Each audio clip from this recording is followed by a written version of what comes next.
నమస్కారం. పొట్లపల్లి రామారావు గారు రచించిన సమాధి స్థలము కథ మన సమాజం చూడటానికి ఇష్టపడని ఒక నగ్న సత్యాన్ని మన కళ్ల ముందు నిలబెడుతోంది. ఈరోజు మనం ఈ కథ లోపలికి ప్రయాణించి దాని ఆత్మను అర్థం చేసుకునే ప్రయత్నం చేద్దాం. ఇంకో ముఖ్యమైన విషయం, ఈ విశ్లేషణ చివరిలో పరీక్షలకి ఖచ్చితంగా ఉపయోగపడే 2 10 మార్కుల ప్రశ్నలు కూడా ఉంటాయి.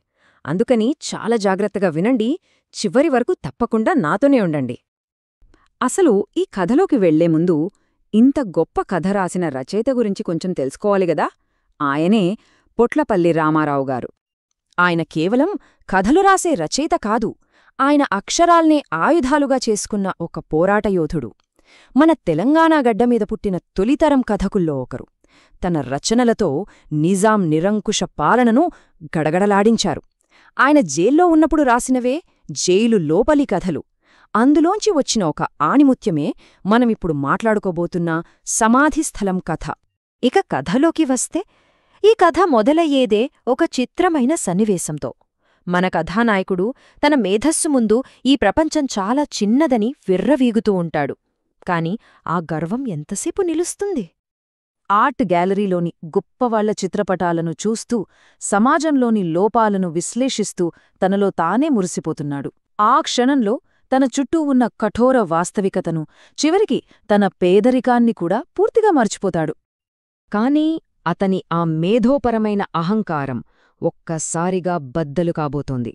అతని ఆలోచనల ప్రపంచాన్ని తలక్రిందులు చేసే ఒక దృశ్యం కళ్లముందుకు రాబోతోంది. ఇంత పెద్ద లోకంలో ఆ తల్లి పూర్తిగా ఒంటరి. ఆమె చేతిలో నిర్జీవంగా పడియున్న పసికందు, ఆమె కళ్లనుండి ఆగకుండా కారుతున్న కన్నీళ్లు. ఆ దృశ్యం చూసి కథానాయకుడి గర్వం గాలికి కొట్టుకుపోతుంది. సిగ్గుతో తలదించుకుని ఆమె విషాదం వెనుకున్న కారణాన్ని తెలుసుకోవాలని అనుకుంటాడు. చాలా నెమ్మదిగా తన గొంతులో సాధ్యమైనంత ఆర్ద్రతను నింపుకుని ఆమెను సమీపించి ఈ ప్రశ్న అడుగుతాడు. ఆమె సమాధానం విన్నారా? అందులో కేవలం ఒక తల్లి బాధ లేదు. ఈ సమాజం మీద, ఈ వ్యవస్థ మీద నమ్మకాన్ని పూర్తిగా కోల్పోయిన ఒక నిస్సహాయురారి నిర్వేదముంది. ఎవరైతే ఏముంది అనే ఆ మాటలో ఎంతటి నిరాశుందో కదా. ఆమె సమాధానంతో కథానాయకుడి గుండె బరువెక్కుతుంది. ఆ తల్లి కళ్లలోని శూన్యాన్ని భరించలేక అసలు కారణమేంటో తెలుసుకోవాలని పదే పదే అడుగుతాడు. ఈ 2 పదాలు ఒక కత్తిలా గుండెలో దిగుతాయి. ఇది కేవలం ఒక వాక్యం కాదు, మన సమాజపు వైఫల్యానికి నిలువుటద్దం. ఒక బిడ్డ ఆకలితో చనిపోయాడంటే దానికి కారణం పాలు లేకపోవడం కాదు, మానవత్వం లేకపోవడం. ఇది వింటుంటేనే మనసు చివుక్కుమంటుంది కదా. కన్నపేగుకు పాలివ్వకుండా బ్రతకడం కోసం వాటిని అమ్ముకోవలసిన దుస్థితి. ఇక్కడ ధనవంతుడి కొడుకు రాక్షసుడు కాదు, ఒక తల్లిని ఈ అమానవీయమైన ఎంపిక చేసుకోమని బలవంతం చేసిన ఈ వ్యవస్థే అసలైన రాక్షసుడు.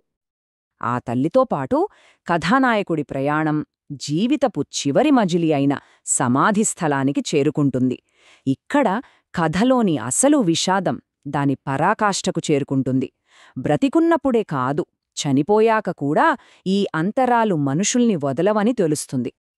ఒక్కసారి చూడండి, ఒకవైపు ఏళ్లైన చెక్కుచెదరని పాలరాతి సమాధులు, వాటి చుట్టూ ఇనుప కంచెలు.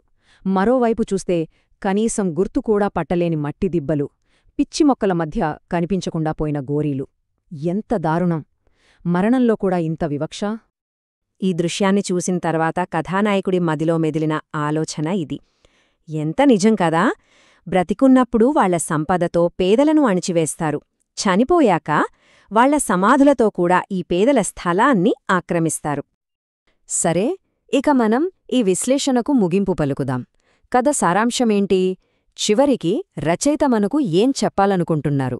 అది చూసి మనం మొదట అనుకున్నట్టుగా పరీక్షకు వచ్చే ముఖ్యమైన ప్రశ్నల గురించి మాట్లాడుకుందాం. చివరికి ఏం జరిగిందంటే, కథకుడు, ఆ తల్లి ఇద్దరూ కలిసి ఆ ఊరికి దూరంగా వెళ్తారు. అక్కడ ధనికుల ఆధిపత్యం లేదు, పేదల నిస్సహాయత లేదు.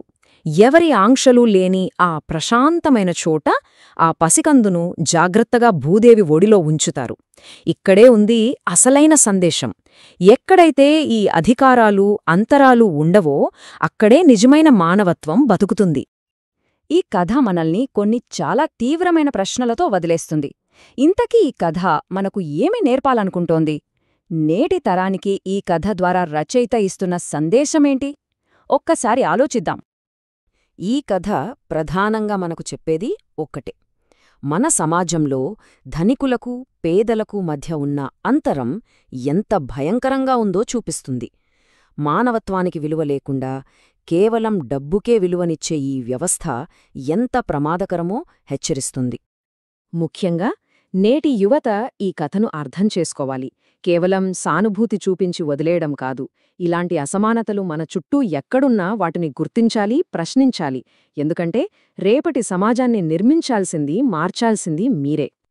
ఇక మీరంతా ఎదుర్చూస్తున్న ఆ ముఖ్యమైన 10 మార్కుల ప్రశ్నలు. మొదటి ప్రశ్న: సమాధి స్థలం కథలో పొట్లపల్లి రామారావు గారు చిత్రించిన సామాజిక అసమానతలను వివరించండి. ఇక రెండో ప్రశ్న: కథకుడు మరియు తల్లి పాత్రల మధ్య జరిగిన సంభాషణ ద్వారా రచయిత సమాజానికి ఇవ్వదల్చిన సందేశాన్ని విశ్లేషించండి. ఈ ప్రశ్నలకు జవాబులు రాసేటప్పుడు మనం ఇప్పటిదాకా మాట్లాడుకున్న విషయాలన్నీ గుర్తుపెట్టుకోండి. ధనికులు, పేదల మధ్య తేడాలు, వ్యవస్థ ఎలా పక్షపాతంగా ఉంది, ఆ తల్లిపాత్ర చెప్పే కన్నీటిగాథ, వీటన్నిటినీ వివరంగా రాయండి. చివరిగా ఈ కథ మనందరినీ ఒకే ఒక్క ప్రశ్న అడుగుతుంది. జీవితంలోనే కాదు, మరణంలో కూడా వెంటాడే ఈ అసమానతను మన సమాజం ఎప్పుడు గుర్తిస్తుంది? దీనికి సమాధానం మనమే వెతకాలి.